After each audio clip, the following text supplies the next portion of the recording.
मत भूलो कि मैं एक इज्जतदार खानदान की बहू बनने जा रही हूँ। हमारी शादी हो रही है उस लड़के से जिसे हमारे पिता ने चुना है, हमने चुना है अपनी मर्जी से।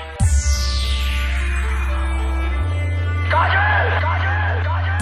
अगर इस चौखट पर बारात आई, तो टोली की जगह उनकी अर्थियां उठेगी, और सबसे पहले अर्थी उसकी उठेगी, जिसके सर पर सहरा होगा, राजे बिछा दूंगा राजे। JK Yadav Films.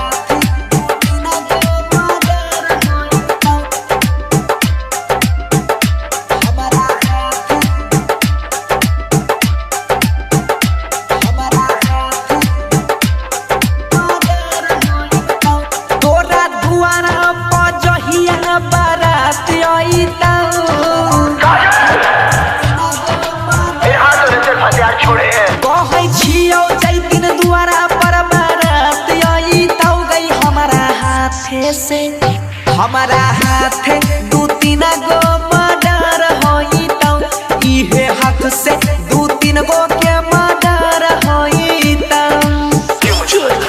विकास क्यों बनाया मुझे ऐसा? क्यों दिखाई मुझे वो खुशियाँ, वो प्यार, ताकि आज तुम मुझसे कह सको कि वो सब झूठा? मतियार कला सीतामढ़ी Films. मतियार कला सीतामढ़ी।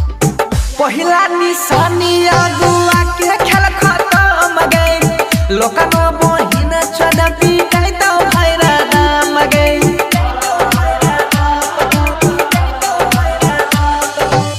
पहिला निशानी अगुआ के खेल खत्म गए, लोकनो बहिन चल पिटाई तो भैरा दाम गए।